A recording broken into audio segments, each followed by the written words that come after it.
की सैकड़ों बार थपथपाई गई मेज के बीच अंतरिम बजट पेश किया गया और बड़े बड़े दावे किए गए। देश ये कैसा बनाया आपने, लूट कर पैसा बनाया आपने, देखिए जलते दिए भी बुझ गए, अजब दीपक राग गाया आपने। मैम, पूरा सदन अमृत काल के बजट की चर्चा कर रहा है, मैं तो गरीबों की रोटी और दाल के बजट की चर्चा करूंगा। तुम्हारी फाइलों में गांव का मौसम गुलाबी है, मगर ये आंकड़े झूठे हैं, ये दावा किताबी है। मैं इस बजट को अमीरों का अमीरों के लिए पेश किया गया बजट कहूंगा। इसमें गरीबों के लिए कुछ है ही नहीं।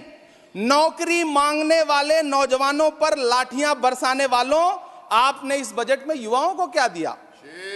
आपने पुरानी पेंशन बहाली की मांग करने वालों को क्या दिया? सालों से अपने लिए छत तलाश रहे लोगों को आपने इस बजट में क्या दिया? कुछ नहीं। और फिर आपको पूरी उम्मीद है कि पूरा देश आपके इस पेश किए गए बजट पे लहालोट हो जाए, तालियां पीटे, मंगल गान गाए। कैसे संभव है? मैं सदन में खड़ा होकर के इस बजट पे चर्चा करते हुए कहना चाहता हूं कि इस बजट में फुटपाथ पर रहने वाले, छप्परों में रहने वाले, झुग्गियों में रहने वालों के लिए क्या है, उनके लिए क्या है जो प्रधानमंत्री के किए गए वायदों की बाट जोह रहे हैं। हर साल फरवरी की खूबसूरत सुबह और सजी हुई संसद से बरसते हुए झूठे वायदों की जवाबदेही कौन तय करेगा? कौन बताएगा कि 2022 में प्रधानमंत्री जी जो सबको पक्का मकान देने वाला वायदा किए थे उसका क्या हुआ? लोगों के सरों पर छत देने वाले प्रधानमंत्री जी के जुमलों से अलग उन्हें यह क्यों नहीं दिखता कि राज्यों में बैठे हुए उनके नुमाइंदे लोगों के सरों की छतें उजाड़ रहे हैं? उत्तर प्रदेश हो, असम हो, जम्मू कश्मीर हो, मध्य प्रदेश हो, भाजपा शासित राज्यों के बुलडोजर न सिर्फ लोगों के घरों को उजाड़ रहे हैं बल्कि कुचल रहे हैं लोकतंत्र को, संविधान को, अदालतों के मेयार को। मैम, मैं आंकड़ों की बाजीगरी से अलग हट करके इस बजट पर एक बात कहना चाहता हूं।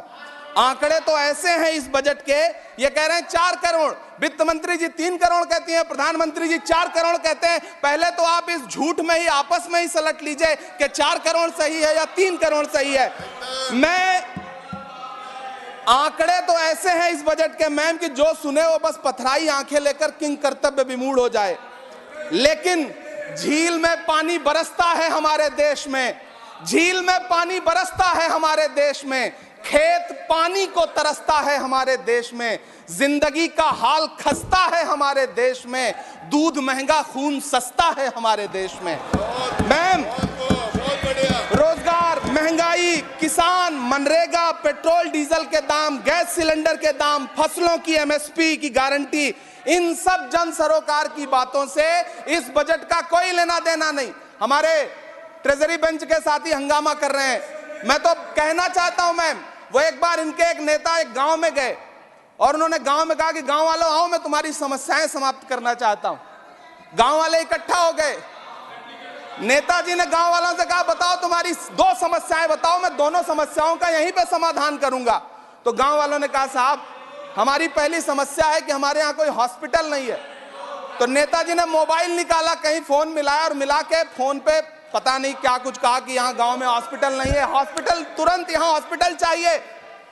गांव वाले खुश हो गए कि 1 मिनट में यहाँ हॉस्पिटल आ रहा है। अगली समस्या के बारे में उन्होंने, नेताजी ने गांव वालों से कहा कि मैंने आपकी पहली समस्या समाप्त कर दी, दूसरी समस्या बताओ। तो गांव वालों ने कहा साहब इस गांव में कोई भी मोबाइल का नेटवर्क ही नहीं है। ये है इनके काम करने का तरीका, ये है झूठ बोलने का तरीका। इन्होंने वायदे किए बड़े बड़े, जो 10 साल के इनके वायदे हैं मैं उनके बारे में बात करूंगा। वायदों से ज्यादा इनके नारों पे बात करूंगा। पहला नारा था बहुत हुई महंगाई की मार, अब की बार मोदी सरकार। आइए इस नारे की समीक्षा करते हैं। पेट्रोल, डीजल, गैस, ये तो बड़ी बड़ी बातें हैं। आटा, चावल, दूध, दही, पनीर, छाछ, सब चीज पे जीएसटी। अरे ये फिल्में टैक्स फ्री करने वाले लोग कफन तक पर जीएसटी लगा रहे हैं और ये गरीबों की बात करते हैं। मैम, ये सरकार झूठ की सरकार है, ये सरकार के जितने दावे हैं सब खोखले हैं। आज प्रधानमंत्री जी कह रहे थे सबका साथ सबका विकास। ये कैसा सबका साथ सबका विकास है कि मौलाना आजाद नेशनल फेलोशिप आपने बंद कर दी, आपने माइनॉरिटी डिपार्टमेंट का बजट घटा दिया। आप कह रहे हैं सबका साथ सबका विकास। आप बात करते हैं बेटी बचाओ बेटी पढ़ाओ। हमारी आंखें हाथरस से लेकर कठुआ से लेकर के और देश की जंतर मंतर की सड़क वो देख रहे हैं, जब हमारी ओलंपिक पदक लाने वाली बेटियों को प्रधानमंत्री की चौखट पे अपना मेडल रख देना पड़ रहा है। इससे शर्मनाक क्या हो सकता है। मैम, कृषि विकास दर जो 2014 में 4.6% थी, इस वर्ष गिरकर 1.8 कैसे हो गई? क्यों हर दिन 31 किसान आत्महत्या करने को मजबूर हैं? ये सरकार उन पर क्यों बात नहीं करती? कीमत तो बहुत बढ़ गई शहरों में धान की, लेकिन विदा ना हो सकी बेटी किसान की। मौका मिला तो लोगों ने कुर्सी के वास्ते तस्वीर ही बिगाड़ दी हिंदुस्तान की, और आज बड़ी बड़ी बातें कर रहे हैं। मैं यहां पर आपसे खड़ा होकर के मैं अंत में इतना कहना चाह रहा हूं कि वित्त मंत्री जी ने बजट में ट्रेनों के डिब्बे को वंदे भारत कोच में बदलने का एक प्रस्ताव रखा अपने भाषण में। ठीक है, ये सुनने में कानों को बहुत अच्छा लगता है, लेकिन मैम, ये सरकार ट्रेनों की सुरक्षा के बुनियादी मुद्दों पर एक शब्द नहीं बोलना चाहती। बालासोर हादसे में घायल हुए लोगों की चिता की राख अभी तक ठंडी नहीं हुई है। वंदे भारत के वीडियो पोस्ट करने वाली ये सरकार कभी भारत की जनरल डिब्बों की, रेलवे के स्लीपर क्लास डिब्बों की वीडियो अगर पोस्ट करे ट्विटर पे तब समझ में आए। बिहार से, इलाहाबाद से, लखनऊ से दिल्ली आने वाली, मुंबई जाने वाली ट्रेनें देख लीजिए, उनकी हालत देख लीजिए, तो आपको लगेगा कि ये वही ट्रेनें हैं। आज स्थिति ये है कि रेलवे स्टेशन तो छोड़िए, रनवे पर खाना खिला रही हैं आपकी प्राइवेट एयरलाइंस। अभी आपने जुर्माना लगाया है, नोटिस दिया है एक एयरलाइंस को। यह स्थिति आपने करके रख दी है ट्रेनों की, एयरलाइंस की। ऐसे में मैम, कागजों पर तो आप कितना भी वंदे भारत और बुलेट ट्रेन सर पर दौड़ा लीजिए, लेकिन असल में भारत की ट्रेनों की डिब्बों की सवारियों की हालत देखने लायक है। अगर सरकार खुली आंखों से उसे देखना चाहे तो देखे और उनकी स्थिति सुधारे। आज अपने प्रधानमंत्री जी ने अपने भाषण में यहां खड़े होकर कई बार न्यू मिडिल क्लास की बड़ी चर्चा की, न्यू मिडिल क्लास जनरेट करेंगे। लेकिन मैं तो यहां खड़ा होकर के सरकार से कहना चाहता हूं कि न्यू मिडिल क्लास का जुमला अपने पास रखिए। यह बताइए कि जो पुराना मिडिल क्लास है उसके साथ आप कैसा व्यवहार कर रहे हैं। आज उसकी स्थिति क्या है?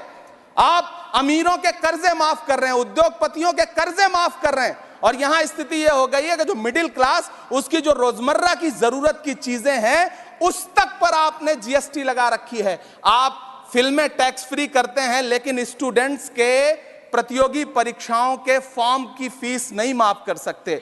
आपको बाकी जगहों पर टैक्स लेना है, हर जगह टैक्स लेना है। मिडिल क्लास से आपका कोई रिश्ता नहीं। मिडिल क्लास तो आपसे कह रहा है कि मोहब्बत, भाईचारे के दीवाने दिन ही लौटा दो, वो सस्ती दाल सब्जी के सुहाने दिन ही लौटा दो। ये अच्छे दिन तो अंबानी अडानी को मुबारक हो, हमें ऐसा करो साहब पुराने दिन ही लौटा दो। वो पुराने दिन जो बहुत अच्छे थे, वो पुराने दिन जहां लोग एक दूसरे से मिलजुल करके रहते थे। मैम, इलाहाबाद, दिल्ली, कोटा जैसे शहरों में छोटे छोटे कमरों में अभावों के साथ पढ़ाई कर रहे युवा किताबों के साथ गल चुके हैं। उनके हिस्से अधेड़ अवस्था तो आई है, लेकिन नौकरी और रोजगार नहीं आया।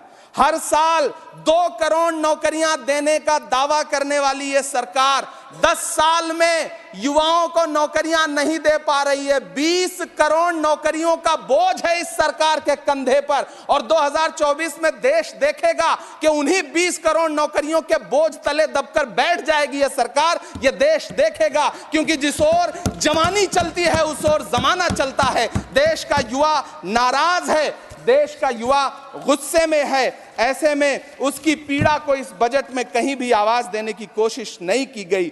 मैं आपके बीच खड़ा हूं, मैं तो वित्त मंत्री जी का भाषण सुन रहा था। यह कहा जा रहा था ये अमृत काल का बजट है, ये अमृत काल का बजट है। ये कौन सा बजट है ये बाद में तय होगा, लेकिन मैं इतना जानता हूं कि ये इस सरकार का अंतिम बजट है, आखिरी बजट है। इसके बाद न्याय का बजट पेश होगा जिसकी चर्चा राहुल गांधी जी पूरे देश में कर रहे हैं। न्याय का बजट, 5 न्याय, महिलाओं के लिए, युवाओं के लिए, सामाजिक न्याय की बात जिसकी चर्चा पूरे देश में राहुल गांधी जी कर रहे हैं।